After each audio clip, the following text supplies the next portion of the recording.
Y hermanos, este día que lo dedicamos para estar delante del Señor y adorarle y poder meditar, deseo poder compartir un mensaje que sea apropiado, teniendo en cuenta que es el último domingo del año, que es el cierre de un año, el cierre de un ciclo. Y normalmente en estas épocas, en estas fechas, en estas ocasiones, buscamos ver acerca de un recuento de cómo ha sido este tiempo para nosotros. Y bueno, es difícil imaginar que al término de un año no exista una gratitud con nuestro Dios, porque definitivamente cada uno de nosotros debe reconocer la fidelidad de Dios en este tiempo, su gracia, su misericordia, su palabra continuamente enseñándonos, su búsqueda intencional. Pero también, además de reconocer la bendición que ha sido visible para nosotros de muchas formas, la presencia de Dios y su ayuda, también no podemos ignorar que en momentos así, cuando estamos culminando un año, una etapa importante en nuestras vidas, también hay algunas cosas, algunos elementos, algunas áreas en nuestra vida que el Señor ha marcado que necesitamos hacer un cambio. Y posiblemente, quizá algunas listas de áreas en las que nos proponemos a trabajar con mayor dedicación estén en nuestra mente en un momento como hoy, o quizá escribimos aquellas áreas en las que necesitamos trabajar que antes no hemos trabajado y el Señor ha dado convicción a nuestra vida.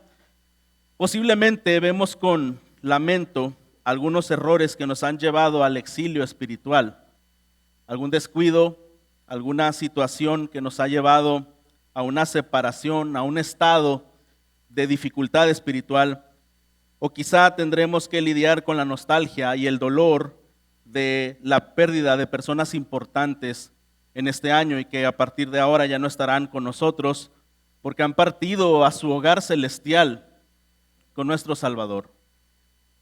Probablemente tendremos que batallar con las afectaciones que el pecado de otros hacia nosotros nos ha causado y ha ocasionado heridas que son difíciles de sanar. Todas estas cosas son reales que reconocemos, pero sea cual sea la condición, mi hermano, en la que tú te encuentres, ten por seguro que la palabra de Dios es oportuna y es relevante. Quiero decir que la palabra de Dios dice de sí misma que es un bálsamo que sana todas las heridas. En ella encontramos el consuelo. En ella recordamos quién es Dios y que Él nos pastorea con cuidado tierno, aún en los valles de obscuridad y de peligro. En las Escrituras encontramos dirección y el consejo sabio para enfrentar las adversidades, y en ella misma nos confronta acerca de nuestras faltas y nos lleva a la convicción de arrepentimiento y de restauración. Así que cualquiera que sea la situación que hoy pudiéramos estar atravesando, como un recuento de nuestra vida, de este año o de esta época, sabemos que la palabra de Dios es la medicina perfecta. Sabemos que la palabra de Dios es ese bálsamo, como ya mencionamos. Y me gustaría que fuéramos nuevamente a Nehemías 1, y como ya se ha leído, solamente leeremos los versículos del 1 al 3 para entrar en contexto y orar para que el Señor nos guíe en esta enseñanza. Puede seguir con su vista. Dice: palabras de Nehemías, hijo de Acalías. En el mes de Quisleu, en el año 20 del rey Artajerjes de Persia, estando yo en la fortaleza de Susa, vino Hananí, uno de mis hermanos, con algunos hombres de Judá, y les pregunté por los judíos, los que habían escapado y habían sobrevivido a la cautividad, y por Jerusalén. Y me dijeron: el remanente, los que sobrevivieron a la cautividad allá en la provincia, están en gran aflicción y oprobio, y las murallas de Jerusalén están derribadas y sus puertas quemadas a fuego. Oremos. Amoroso Padre Celestial, en esta hora que tu pueblo se ha reunido para adorarte, para ser edificado, para ser llamado, confrontado, consolado, reafirmado en tu palabra, deseamos, Señor, que sea ella quien haga la obra en nuestras vidas. Ninguna opinión personal, ninguna noticia, ninguna palabra elocuente es trascendente, Señor, como lo es tu palabra, que es eterna y es perfecta. A ella acudimos, en ella confiamos, en ella creemos. Es tu palabra, Señor, verdadera, es tu palabra pura y perfecta. Rogamos, por tanto, Señor, que nuestros corazones sean abiertos para recibirla, el mensaje de tu palabra, tu evangelio, y que haya la respuesta deseada de tu voluntad hacia para con nosotros. Te ruego, Señor, bendición a cada uno de los presentes, a cada familia, a cada persona, y que tú guíes nuestros corazones delante de ti para responder adecuadamente a tu llamado y que podamos honrarte y glorificarte, porque para eso sí hemos sido creados y este es el motivo por el cual estamos este día aquí. Lo pedimos, Señor, y suplicamos por Cristo Jesús. Amén. Bueno, quiero comenzar con una proposición. La idea principal, si hay algo que nos podemos llevar de lo que vamos a exponer, pues sería esta idea, sería magnífico poderla recordar, que es una especie de resumen o síntesis de lo cual vamos a hablar en este día, y es que los tiempos son definidos por Dios, porque Él es el soberano del universo, por lo que tú y yo podemos describir el presente de acuerdo con su palabra y de acuerdo con quien Él es, ya que todo se trata de Él y de su reino.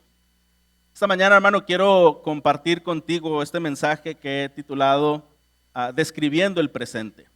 Y desde luego me refiero al presente del relato que acabamos de leer. ¿Cómo eran los tiempos de Nehemías? ¿Qué estaba ocurriendo en esa unidad de versículos que acabamos de leer? ¿Qué había en ese presente de Nehemías? Y es importante, de acuerdo a esta proposición, que Dios define los tiempos. Él es el soberano del universo. Entonces, tú y yo vamos a describir el presente no en base a nuestras emociones, no en base a las circunstancias, no en base a información externa que viene de la palabra de Dios, sino que en la palabra de Dios y de acuerdo a quién es Dios, es que vamos a definir cómo es el presente. Porque todo tiene que ver con Él y con su reino. Así que, hermanos, para comenzar, cuando leímos este capítulo 1, el último versículo nos describe que Nehemías revela algo acerca de él. ¿Qué nos dice? Es algo muy mínimo. Solamente nos dice en la última parte que él revela que era el copero del rey. Es lo que está mencionando ahí.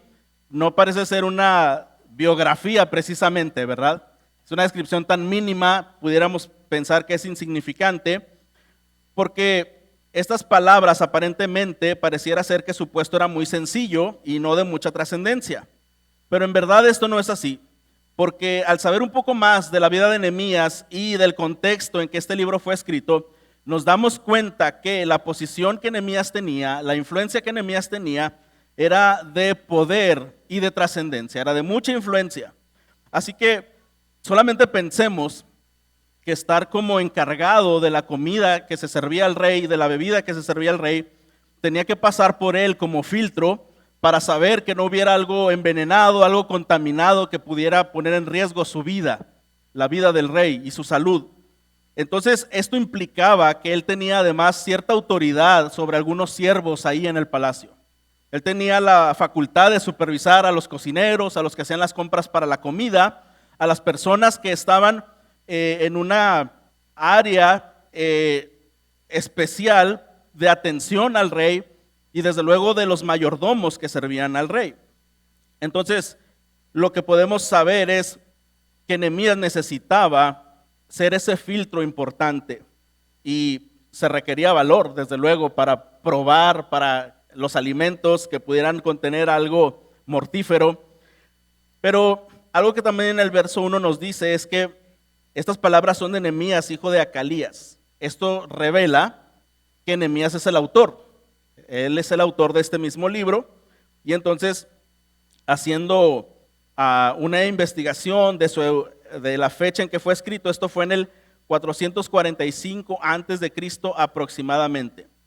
Ahora, la narración de Nehemías es tan especial porque sabemos, de acuerdo a la descripción que acabamos de leer, que la ciudad de Jerusalén está destruida, que los muros, las murallas están derribadas, y esto trae una afectación emocional, espiritual en Nehemías, Pero Nehemías, como un reconstructor, como una persona usada por Dios para una tarea especial, fue también contemporáneo de Esdras, otro también edificador, un maestro de la ley, y ambos hacen un trabajo hacia el Señor, para el Señor, de manera muy especial.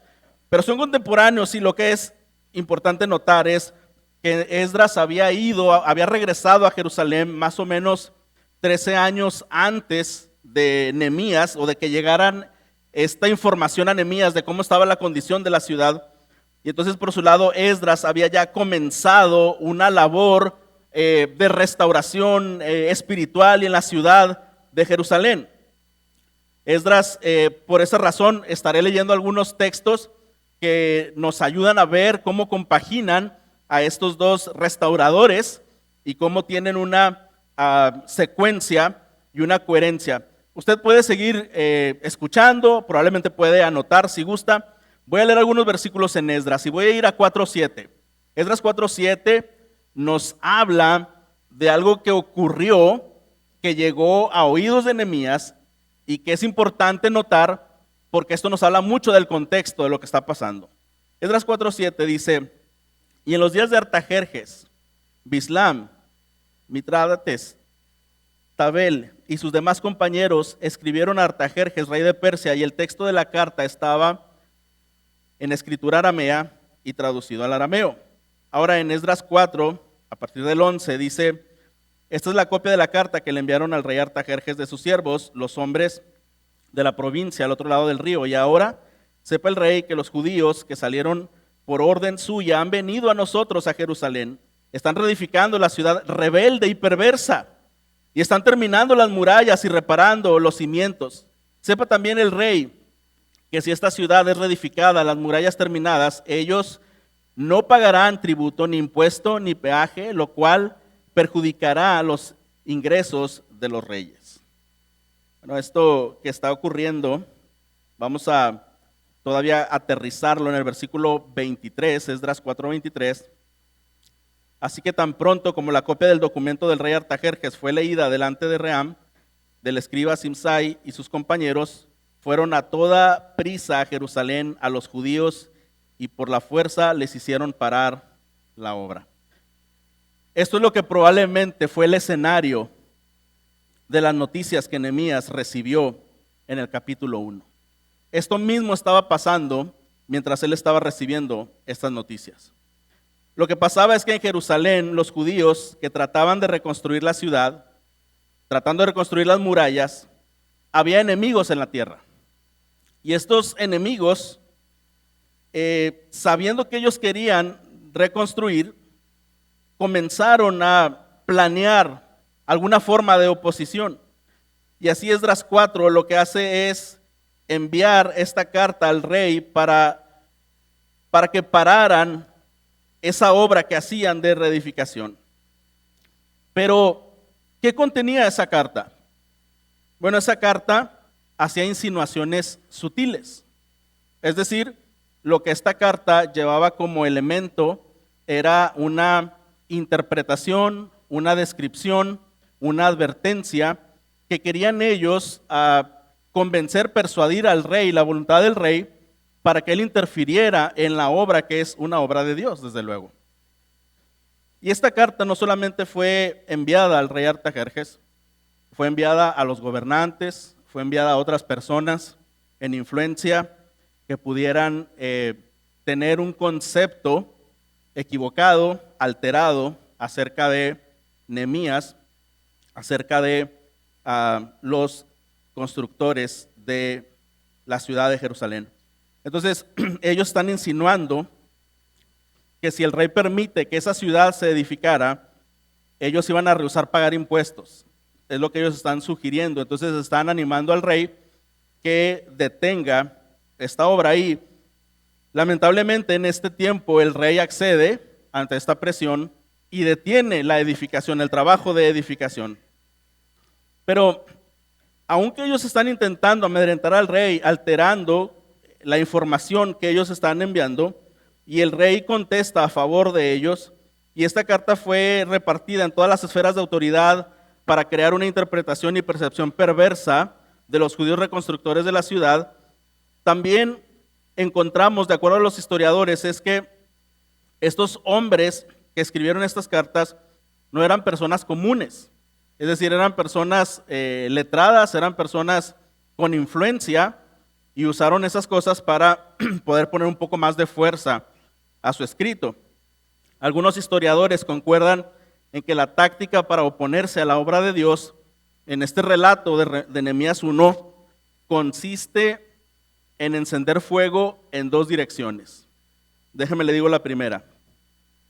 Era un fuego de información inquietante y distorsionada que provocó la afectación de los ánimos en algunos que se convirtieron en adeptos de la oposición de los judíos que reconstruían la ciudad. Y número dos, fue también fuego físico en algunas áreas que se habían construido, y el fuego fácilmente se esparce y es un elemento que trae destrucción precisamente porque se esparce con rapidez. Como lo dice Santiago, la lengua es un pequeño fuego que enciende grandes bosques.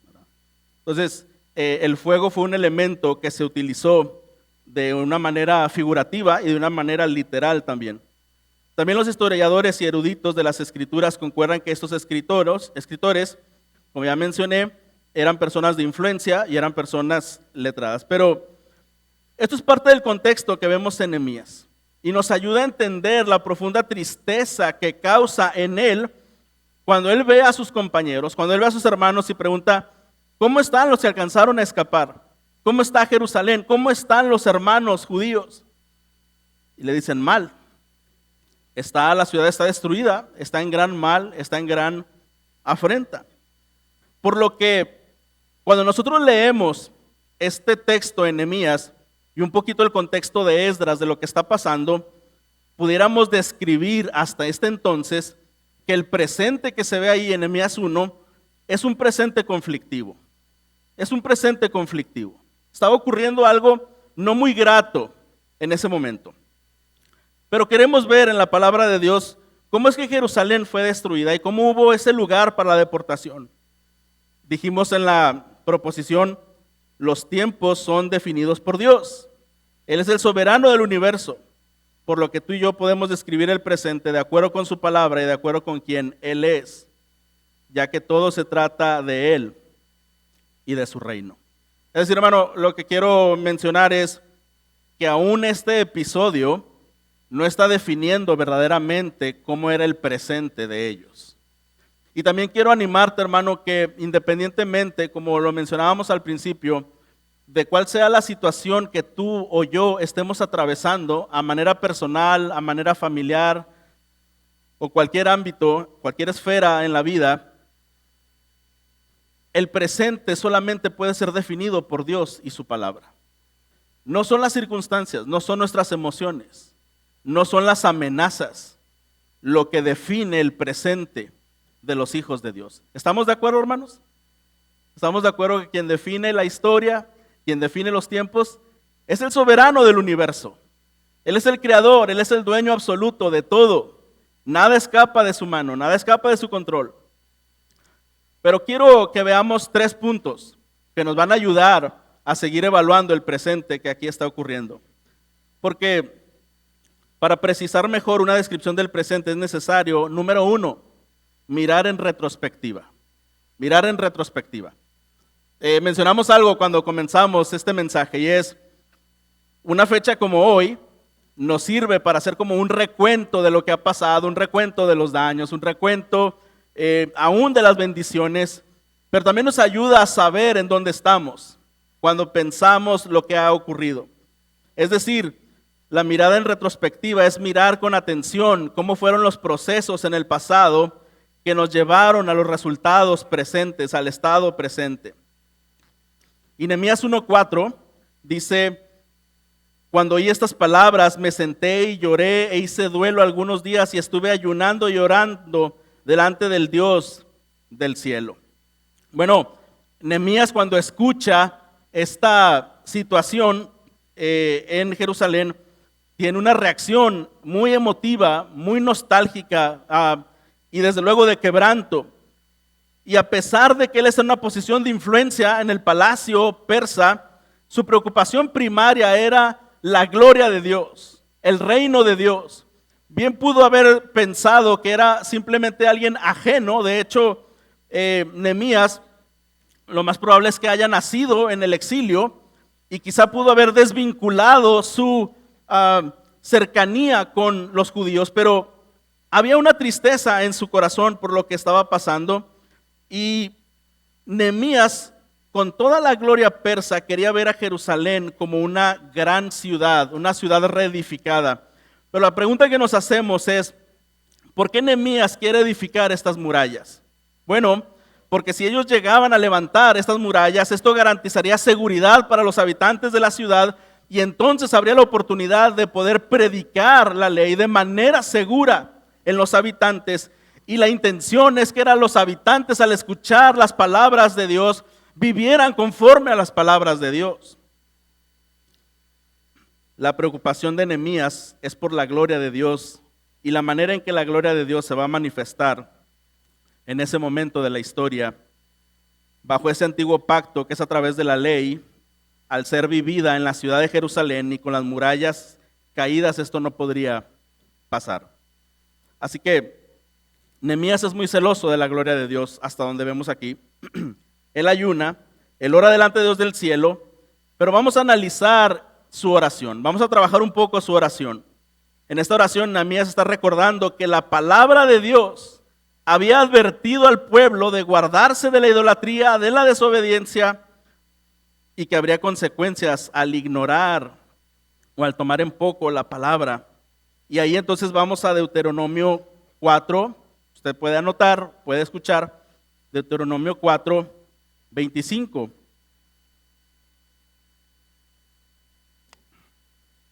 Cuando hayan engendrado hijos y nietos y hayan permanecido largo tiempo en la tierra y se corrompan y hagan un ídolo en forma de cualquier cosa y hagan lo que es malo ante los ojos del Señor su Dios para provocarlo a ira, hoy pongo por testigo contra ustedes al cielo y a la tierra que pronto serán totalmente exterminados de la tierra donde van a pasar el Jordán para poseerla. No vivirán por mucho tiempo en ella, sino que serán totalmente destruidos.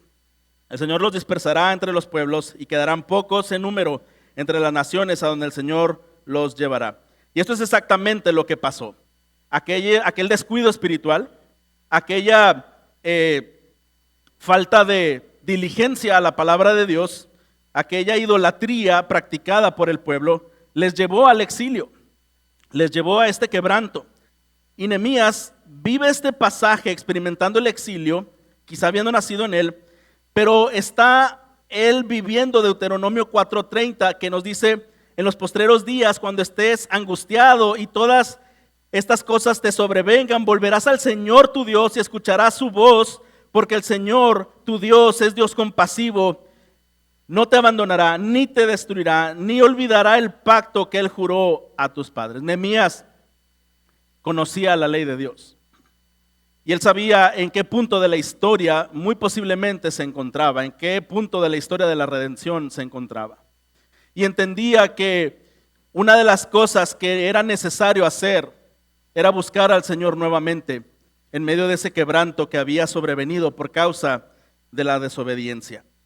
Así que Nehemías interpreta las Escrituras para saber su parte en la historia de la redención.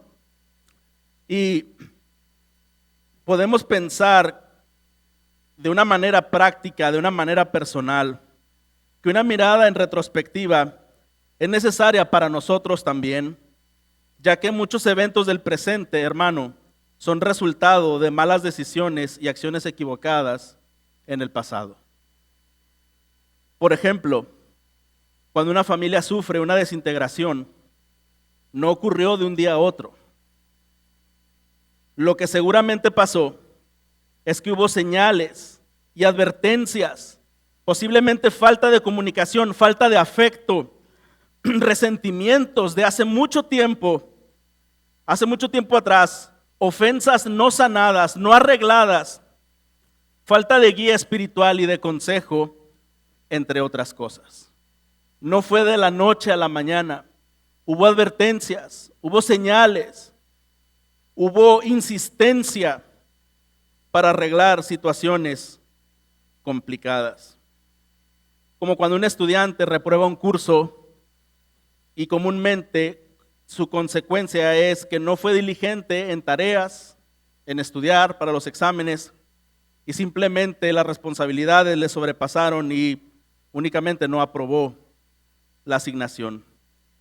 O como una casa, cuando está deteriorándose y se deja ese deterioro, bueno, definitivamente sabemos que conforme pasa el tiempo será más difícil intentar reconstruirla, intentar repararla. Bueno, hermanos, si queremos ir a un contexto más amplio, Génesis 3 nos habla de la corrupción que entró al mundo por causa de la caída, por causa del pecado. Y es justamente cuando los primeros habitantes de esta tierra, Adán y Eva, pecan, que entra a este lugar a la corrupción, al sufrimiento, al dolor, a la enfermedad y a la muerte. Así que un dato interesante es que cuando leemos cerca de los enemigos de Nehemías, los dedicadores de la ciudad, los edificadores de la ciudad de Jerusalén y de sus muros, algo que podemos ver es que ese problema no era un problema de esa época. Ese fue el mismo problema de Génesis 3.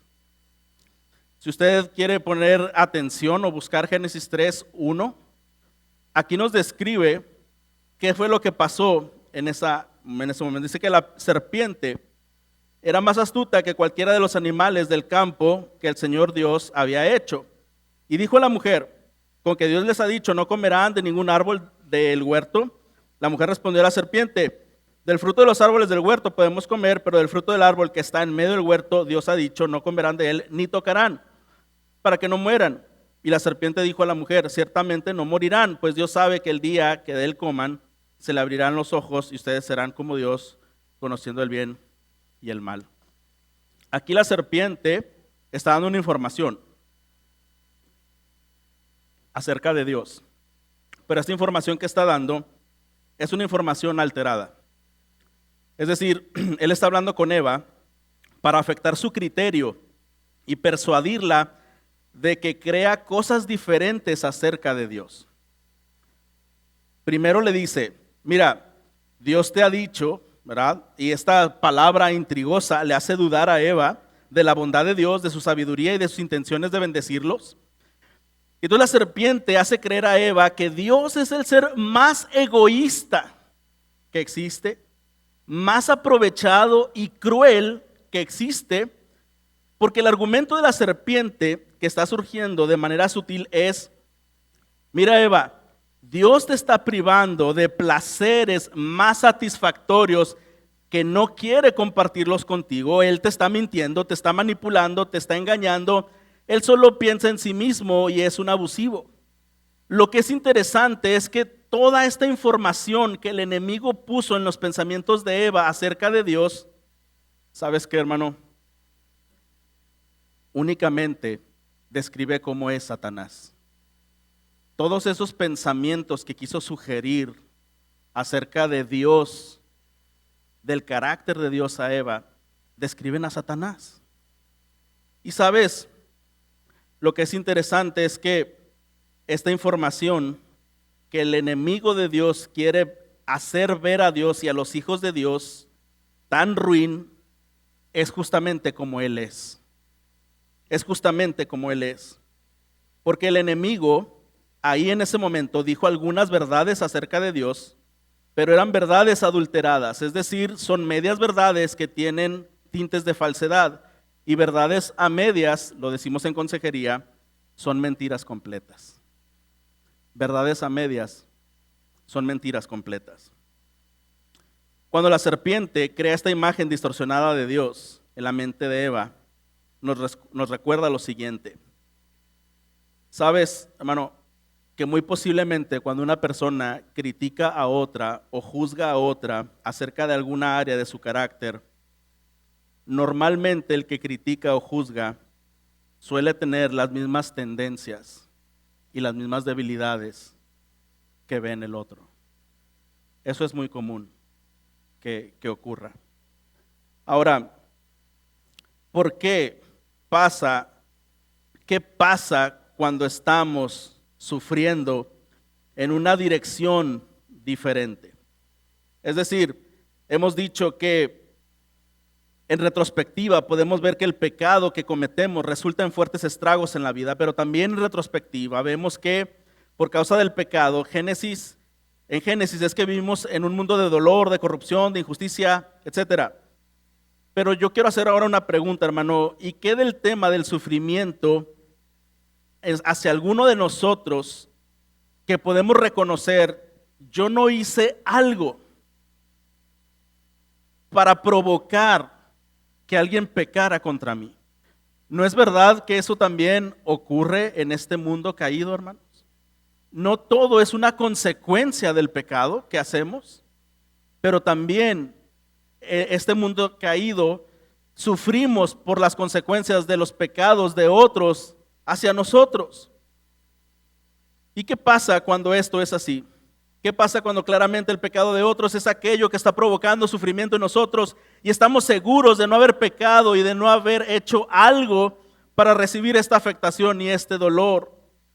¿Cómo podemos pensar en una persona indefensa o enferma o ausente que haya podido sufrir de alguna manera que no provocó una situación?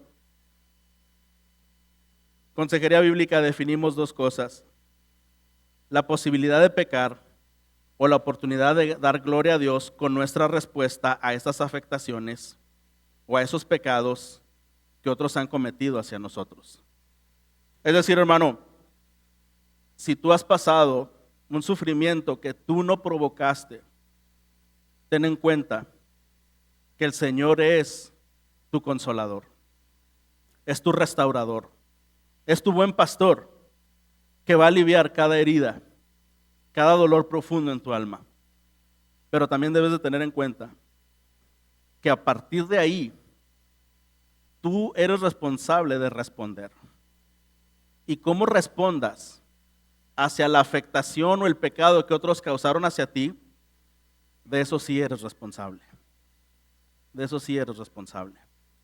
¿Tienes la oportunidad de glorificar a Dios respondiendo de una manera adecuada, bíblica? ¿O tienes la oportunidad de pecar, dejándote llevar, queriendo corregir el pecado con más pecado? Y, hermano, ¿cómo es que nosotros reaccionamos a las pruebas de esta vida que nosotros no provocamos?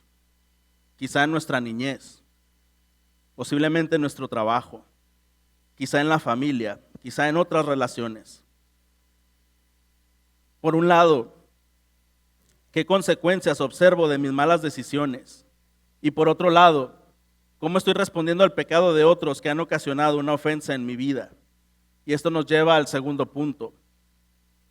Antes de ir al segundo punto, quiero recordar nuevamente la idea principal. Los tiempos solamente son definidos por Dios, porque Él es el soberano del universo.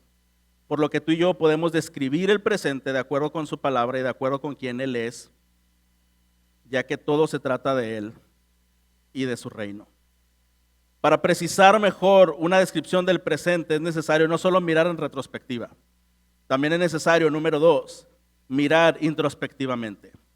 Mirar introspectivamente. Quiere decir esto que es un proceso de autoobservación, de reflexión que nos lleva a evaluarnos acerca de nuestros pensamientos, acerca de nuestras emociones y de nuestras acciones. ¿Cómo está girando toda esta situación de nuestra alma?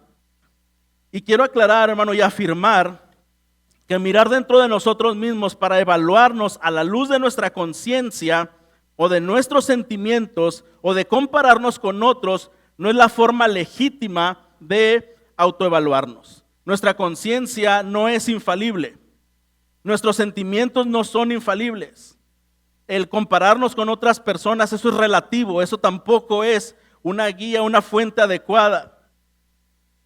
Lo que sí debemos recordar, Jeremías 17, 9 y 10, es que engañoso es el corazón, más que todas las cosas, y perverso. ¿Quién lo conocerá? Y el Señor dice en el versículo 10, yo Jehová, que escudriña la mente y prueba el corazón. Así que, hermano, nuestra propia definición de nosotros mismos no es la correcta para hacer una introspección genuina y verdadera. Realmente la base de la oración de Nehemías, y que vamos a entrar ahora a analizarla en este capítulo 1, nos dice algo acerca de que Nehemías era un hombre interpretando sus circunstancias, interpretando su vida a través de los términos y categorías y cosmovisión dado por las Escrituras.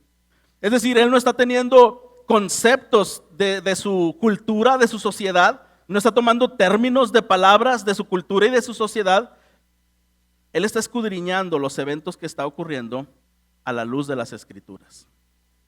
Esa es nuestra fuente fiable, hermanos, para poder describir nuestro presente y la obra de Dios en nosotros. Así que Nehemías es un hombre que conoce la Biblia. Uno que se convierte en alguien que conoce la Biblia, hermano, debe estudiarla. ¿Está de acuerdo? Alguien que se convierte en alguien que conoce su Biblia, tiene que estudiarla. ¿Estamos de acuerdo? Entonces creo que eso también nos da un reto de que debemos ser creyentes que queremos conocer la Biblia, que queremos conocer la palabra de Dios y que queremos interpretar el mundo y la vida conforme a la visión de Dios y no a nuestra propia visión, ni a la visión de las influencias que giran a nuestro alrededor. La cosmovisión que debemos obtener como creyentes debe ser bíblica. Debemos tener el pensamiento que Dios desea que tengamos. Nehemías es alguien cuya mente y cosmovisión no están moldeados de acuerdo con los dictados de Persia. Su corazón y su mente están moldeados e informados por las Escrituras. Y mire lo que dice Nehemías 1:5. Esas palabras deben ser familiares para nosotros probablemente porque son las mismas que se mencionan en Daniel 9:4. Dice estas palabras hablando en Daniel en el primer año del rey Darío, hijo de Asuero. Pero en Nehemías 1:5-7, y dije, te ruego, Señor, Dios de los cielos, grande y temible, que guarda el pacto y la misericordia para con aquellos que lo aman y guardan sus mandamientos, que estén atentos tus oídos y abiertos tus ojos para oír la oración de tu siervo, que yo hago ahora delante de ti día y noche por los israelitas, tus siervos, confesando los pecados que los israelitas hemos cometido contra ti. Sí, yo y la casa de mi padre hemos pecado, hemos procedido perversamente contra ti, no hemos guardado los mandamientos, ni los estatutos, ni ordenanzas que mandaste a tu siervo Moisés. Daniel 9, por otro lado, mira lo que dice Daniel 9:4. Oré al Señor mi Dios e hice confesión y dije, ay Señor, el Dios grande y temible que guarda el pacto y la misericordia para los que le aman y guardan sus mandamientos. Hemos pecado, hemos cometido iniquidad, hemos hecho lo malo, nos hemos rebelado y nos hemos apartado de tus mandamientos, de tus ordenanzas. No hemos escuchado a tus siervos los profetas que hablaron en tu nombre a nuestros reyes, a nuestros príncipes, a nuestros padres y a todo el pueblo de la tierra. Ambos textos, hermanos, son confesiones. Ambos textos son confesiones, son oraciones de arrepentimiento. Y es un arrepentimiento sincero y profundo. Alguien que es persuadido por las Escrituras es alguien que puede reconocer su pecado. Y es consciente de las áreas que debe atender en su vida que tiende a errar. Porque creemos que engañoso es el corazón más que todas las cosas. Creemos que todos somos caídos con tendencias a apartarnos de Dios. Y un creyente que no conoce las áreas de debilidad y de desvío, de tendencia a desvío en su corazón, lo dije una ocasión en una enseñanza en la iglesia en Poza Rica, es como una persona que va con una bomba de tiempo, que en cualquier rato, en cualquier momento va a explotar.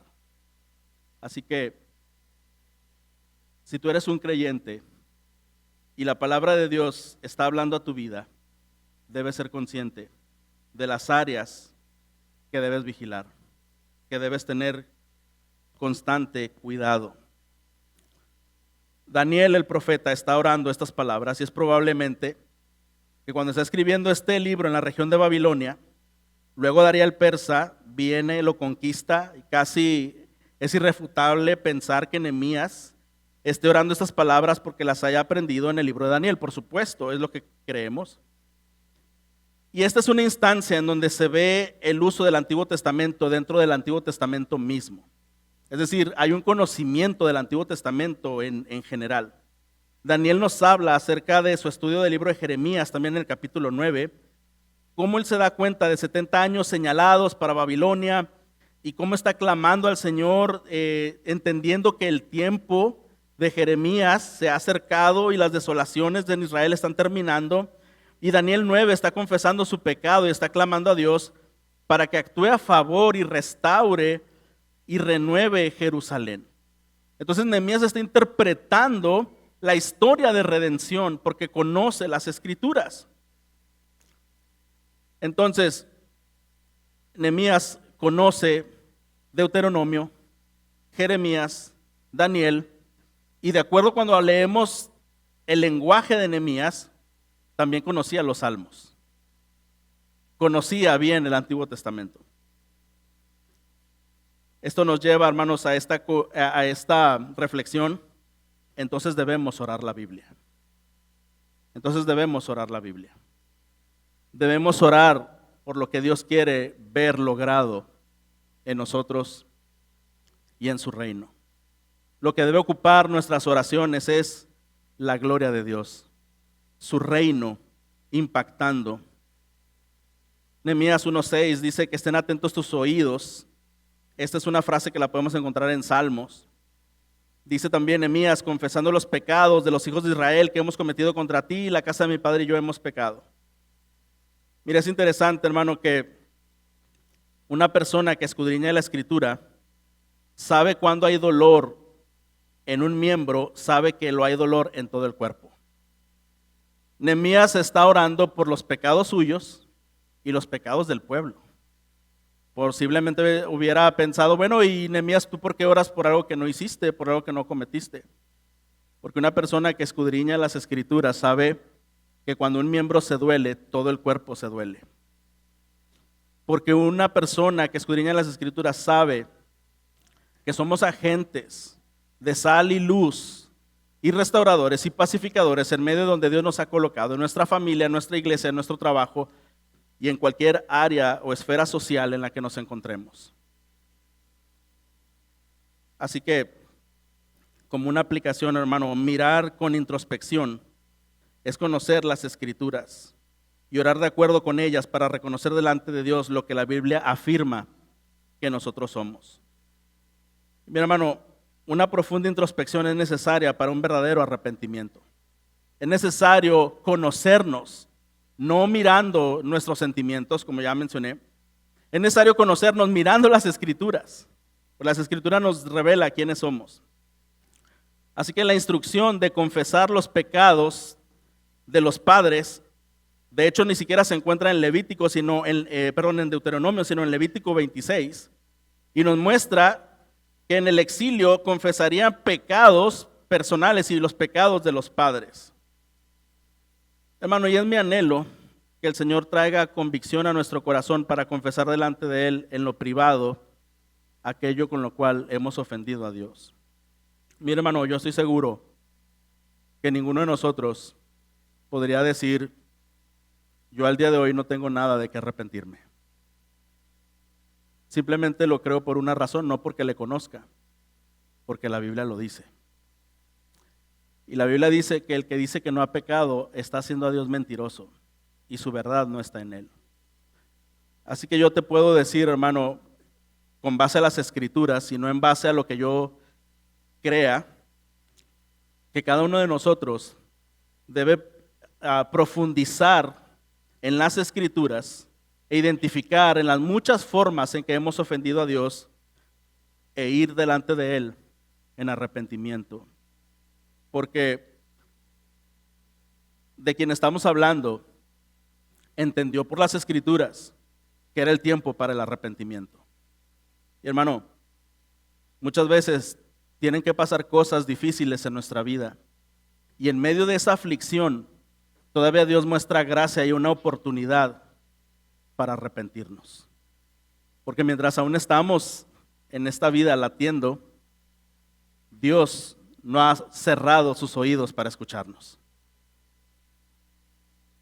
De hecho, hermano, cuando Cristo fue a la cruz, fue en un ambiente de soledad. Los más cercanos lo abandonaron, a muchos que ministró le dieron la espalda. Sus discípulos le abandonaron. Y algo que a mí me da personalmente mucha nostalgia es que el día que le abandonaron con los pies limpios, porque se los acababa de lavar, sirviéndoles. Y en ese momento lo abandonaron. Y lo que genera mayor contrición, hermanos, es que aún el Padre le abandonó en los últimos instantes de su muerte, cuando exclamó: Dios mío, ¿por qué me has desamparado? Porque en esa soledad Él recibió el castigo que nosotros merecíamos recibir. Eso me produce una nostalgia, hermanos, saber que por mí el Señor sufrió con un tremendo juicio, el justo juicio de Dios, de la ira de Dios, por mi pecado. Si al ver en retrospectiva describimos que el presente, hermano, es conflictivo, cuando vemos introspectivamente como lo acabamos de hacer, entonces podemos ver el presente como un presente resolutivo, porque hay una cura para la enfermedad y este es el Evangelio. Si hay algo que va a sacar a flote tu vida y mi vida espiritual, es el Evangelio aplicado en nuestras vidas. Si hay algo que va a levantar los muros derribados de nuestras familias, es el Evangelio aplicado. Si hay algo que cualquier grupo, aún un grupo, una iglesia, un grupo de ministerio que nos reunimos, va a levantar de una condición caída, es el Evangelio aplicado, entendido y aplicado en la vida. Hay oportunidad, hermano, para el arrepentimiento, hay oportunidad para la restauración, hay oportunidad para el perdón, hay oportunidad para tomar decisiones de acuerdo con las Escrituras respecto a nuestra propia condición. Pero quiero hacer una pregunta, hermano. ¿Hay algo que nos impida arrepentirnos? ¿Hay algo que impida arrepentirnos? Porque vemos a este hombre que escudriña las Escrituras y que con corazón sincero se arrepiente delante de Dios. Pero cuando nosotros pensamos en el arrepentimiento, debemos reconocer que muchas veces nosotros no actuamos así, sino que parece ser más un proceso y a veces hay un corazón endurecido que puede resistirse al arrepentimiento. Si no son las Escrituras, hermano, lo que define tu cristianismo, quizá lo que está definiendo tu cristianismo sea simplemente una religiosidad. Un religioso no puede y no quiere arrepentirse. Eso lo vemos en los fariseos y Jesús lo expone claramente. La religiosidad, hermano, quiero decirte 3 ejemplos, 3 peligros de la religiosidad para pasar ya al último punto, que es la conclusión. Esos 3 ejemplos los enseñamos en la iglesia, porque estábamos hablando de la adoración verdadera. Y quiero que veas conmigo, solamente citando los textos de la palabra de Dios, qué tan peligroso es una vida de religiosidad y no una vida de devoción. Número 1, la religiosidad te hace verte mejor que los demás porque te comparas con otros, perdiendo la objetividad de tu condición caída. Esto lo dice Mateo 7:3. ¿Por qué miras la paja que está en el ojo de tu hermano y no echas de ver la viga que está en tu propio ojo? Número 2, la religiosidad te hace verte solamente como una víctima del pecado de otros y empaña la soberanía de Dios y su gloria. Juan 9:2 y 3. Al pasar Jesús vio a un hombre ciego de nacimiento y sus discípulos le preguntaron: Rabí, ¿quién pecó, este o sus padres, para que naciera ciego? Jesús respondió: ni este pecó ni sus padres, sino que está ciego para que las obras de Dios se manifiesten en él. Y número 3, hermano, la religiosidad te hace ver el pecado de una manera torcida. La religiosidad te hace ver el pecado de una manera torcida. 1 Corintios 5, 1 al 3. De cierto se oye que hay entre vosotros fornicación, y tal fornicación, cual ni aun se nombra entre los gentiles, tanto que alguno tiene la mujer de su padre, y vosotros estáis envanecidos. ¿No deberíais más bien haberos lamentado para que fuese quitado de en medio de vosotros el que cometió tal acción? Esta congregación de Corinto, en ellos había un pecado que ni los gentiles eran tan osados de practicar. Una relación de incesto, y al parecer o toda la iglesia lo sabía o algunos cuantos lo sabían, independientemente de cómo haya sido. Lo que es interesante destacar es que no parece haber un cargo de conciencia en los involucrados. Y de acuerdo con el contexto, los corintios se jactaban de tener dones espectaculares. Y ellos pensaban que esto les hacía ser creyentes maduros y fructíferos. Porque, hermano, la religiosidad te hace olvidar la grave y deteriorada condición moral y espiritual. Incluso en esta iglesia se contendían por cuestiones totalmente secundarias e irrelevantes comparadas con este caso. Porque un pecado de esta naturaleza implica reincidencia, porque un acto así se llevó a cabo en un proceso de decadencia en el corazón antes de llevarlo a cabo. Y hermano, la religiosidad puede ser mortal. Puede ser mortal porque puede hacerle creer a un no creyente que es un cristiano, o puede hacerle creer a un creyente con graves problemas que todo está bien, siempre y cuando esté sirviendo y esté siendo útil con alguna habilidad que Dios le ha dado. Por lo tanto, hermano, lo único que podría estar haciendo es amontonar más juicio para sí, si no hay un arrepentimiento genuino. En verdad, que el Señor permita que podamos introspectivamente meditar en la maldad de nuestro corazón. Que podamos meditar en la maldad de nuestro corazón. Los tiempos son definidos por Dios porque Él es soberano del universo. Tú y yo podemos describir el presente de acuerdo a su palabra, de acuerdo con quien Él es, porque todo se trata de Él y de su reino. Y por último, para precisar mejor una descripción del presente, hermano, es necesario, dijimos, una mirada en retrospectiva, una mirada introspectivamente y por último, una mirada con expectativa. Y con esto vamos a terminar. Nehemías 1:8 está orando al Señor y le dice: acuérdate ahora de la palabra que ordenaste a tu siervo Moisés. Si sois infieles, yo os dispersaré entre los pueblos. Allí tenemos entonces también Deuteronomio 4 y Levítico 26.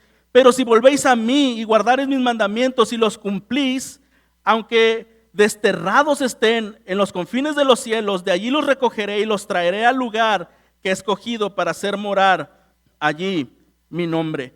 Nehemías ha aprendido a orar como Moisés, ha aprendido a orar de Moisés. Cuando el Señor le dijo a Moisés en el monte Sinaí, después de que los israelitas hicieron el becerro de oro, el Señor le dijo: tu pueblo se ha corrompido. Y Moisés le dijo: oh Señor, ¿por qué se enciende tu ira contra tu pueblo? Es tu pueblo. Y esta es la forma en la que está orando Nehemías. Está diciendo: Señor, este pueblo son tus siervos. Este es tu pueblo, el pueblo que tú redimiste con gran poder y con mano poderosa. No deseches a este pueblo, no te olvides de este pueblo. Es tu pueblo. Es la oración de Nehemías con ese gran énfasis y con esa relevancia y también esa comparación de Éxodo. Ahora, esta referencia a la mano poderosa es una declaración que vemos en el Salmo 136 y lo vemos como Israel, de en medio de ellos, lo sacó Jehová con mano fuerte y brazo extendido. Cualquier referencia de la mano poderosa de redención nos evocará al éxodo de Egipto. Y esa promesa sigue fiel, como lo fue en el tiempo de Nehemías, es fiel para los creyentes de hoy. En el versículo 11, Nehemías dice: te ruego, Señor, que tu oído esté atento ahora a la oración de tu siervo y a la oración de tus siervos que se deleitan en reverenciar tu nombre, y concédele favor delante de este hombre. Nehemías se había decidido a actuar, iba a hablar con el rey para pedir oportunidad de ir a reconstruir los muros de la ciudad. Pero en esta oración, él está pidiendo esa gracia del Señor, esa dirección del Señor para hacerlo. Y lo que podemos ver es cómo esta oración de Nehemías está expresando que él tiene un horizonte más amplio, que cuando llega delante del rey no expresa verdaderamente cuál es la meta final que Nehemías quiere ver. ¿Sabes cuál era la meta final de Nehemías? Que llegara un gobernante, un rey perfecto, y gobernara en Jerusalén y para todas las naciones. Pero eso no fue lo que él pidió delante del rey Artajerjes. Él pidió solamente ir a restaurar las columnas, pero había una expectativa mayor, había una visión mayor. Y hermano, cuando se enteran enemigos, comienzan a mostrar información tergiversada para oponerse nuevamente a la obra de Nehemías. Pero sabes, hermano, independientemente de estas cosas, Nehemías está comprometido con un reino mayor. Y por esa razón, él está dispuesto a ir delante del rey y poner en riesgo su vida. Y él dice en el versículo 20, el Dios de los cielos nos dará victoria. A pesar, hermano, de que esos enemigos provocaron una situación de crisis, Dios fortaleció a un pueblo y tuvieron que trabajar más duro, pero la bendición del Señor fue con ellos. En el reino de Dios, hermano, no debemos ignorar que estamos enfrentando una batalla espiritual. Y esta batalla espiritual no es entre nosotros, es con el adversario de nuestro rey. Es con el adversario de nuestro rey. Y para enfrentar esta batalla, hermano, se requiere discernimiento espiritual y también se requiere valentía. Discernimiento espiritual y valentía. El tipo de valentía para defender tu responsabilidad, tu posición como hijo de Dios y estar dispuesto a morir porque el reino de Dios prevalezca. Esa clase de valentía es necesaria. Nehemías se apegó a la palabra de Dios en los momentos de aflicción. Y es un tipo de Cristo porque recordamos cuando Cristo se aferró a la palabra de Dios en la tentación en el desierto y fue librado. Nehemías apropió los pecados del pueblo para interceder delante de Dios y suplicar perdón. Cristo no solo se apropió en sí mismo, pero también en su propio cuerpo, de tal manera que fue crucificado, asesinado por nuestros pecados. Cristo resucitó y prometió que volvería por segunda vez y entonces restaurará a su pueblo y su reino. Como lo describe Apocalipsis, he aquí el que hace nuevas todas las cosas, describiendo que nuestra visión debe ser hasta el final de los tiempos un Dios que restaura, un Dios que de las ruinas nuevamente restablece una ciudad en donde Él quiere morar con su presencia y su bendición. Y hermano, esto nos debe llenar de esperanza, independientemente de la situación que se encuentre en nuestra vida ahora, en cualquier aspecto. Quizá nos podamos sentir en ruinas. El Señor es aquel que hace nuevas todas las cosas, que puede rehacer y puede renovar tu alma, porque Él es poderoso para hacerlo. Y Él es nuestro Rey, y Él es nuestro Dios. Y Él un día vendrá y reunirá a su pueblo, y entonces los nuevos cielos y la nueva tierra estarán ahí presentes, y aquel que hace nuevas todas las cosas. Pero mientras ese momento llega, hermano, tú y yo como creyentes debemos reflejar a ese Dios al cual creemos y al cual adoramos, que es un Dios que restaura y hace cosas nuevas. Es un Dios que restaura y hace cosas nuevas. Hermano, no imagino qué tan difícil haya sido tu año 2024. No imagino qué situaciones hayas enfrentado familiarmente, personalmente o a nivel iglesia. Pero sí te puedo decir unas conclusiones. Estamos en una batalla espiritual. Eso es real. Pero estamos con el Rey vencedor. Y cuando uno de los soldados de esta batalla es herido, Él nos restaura nuevamente. Y podemos estar listos para seguir en pie de lucha, porque esta lucha no se va a terminar hasta que Cristo venga. Así que mi hermano, la apelación de Nehemías en su oración es al Dios clemente y misericordioso, al que perdona la maldad de su pueblo, quien da la victoria en medio de las peores adversidades, aquel que con mano fuerte y brazo extendido sacó a Israel de la peor opresión de esclavitud. Ese es nuestro Dios. Los tiempos son definidos por Dios. Él es el soberano del universo, por lo que tú y yo podemos describir el presente de acuerdo con su palabra, de acuerdo con quien Él es porque todo se trata de Él y de su reino. Así que si podemos definir el presente con base a una mira con expectativa, podemos decir que nuestro presente es esperanzador. No es solamente que es conflictivo o resolutivo, realmente, hermanos, en el Evangelio y siendo Cristo nuestro Rey, nuestro presente es esperanzador. El Señor hable a nuestros corazones, a nuestras vidas, y démosle la gloria a Él, que hace nuevas todas las cosas. Él es digno de toda la gloria y de toda la honra. Él ya venció en la cruz del madero y un día vendrá por segunda vez para instaurar su reino, y entonces todo el sufrimiento y todas las cosas que en esta vida hoy padecemos solamente, como dice ese canto, serán una memoria, no será nada más. Demos gloria a Dios por ser nuestro vencedor. Oremos. Gracias, Señor. Nos deleitamos en esta profunda verdad que nos recuerda que nuestra oración y nuestros pensamientos deben ser guiados y moldeados por la Escritura. Señor, ayúdanos a rechazar la influencia de esta cultura, de este mundo. Ayúdanos, Señor, a ser cuidadosos con toda la información a la cual tenemos acceso. Recuérdanos, Señor, que si algo es infalible y verdadero, es tu palabra.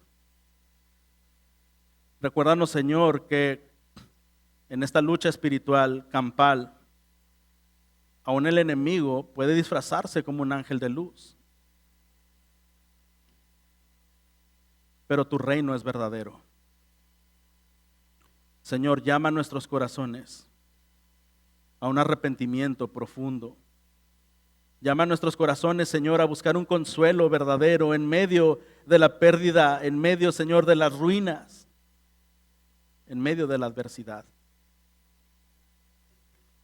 Y, Señor, llama a nuestros corazones a responder en confianza, en convicción, que vamos hacia el frente, detrás del gobernante supremo que ya venció.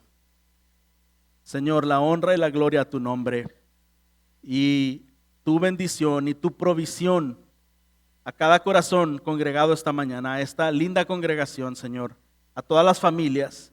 Haz tu restauración, haz tu obra, Señor, de edificación, y que tu nombre sea glorificado, porque eso es lo que importa, tu nombre y tu reino. Tu gloria y tu reino, Señor, deseamos. Oramos por Cristo Jesús. Amén.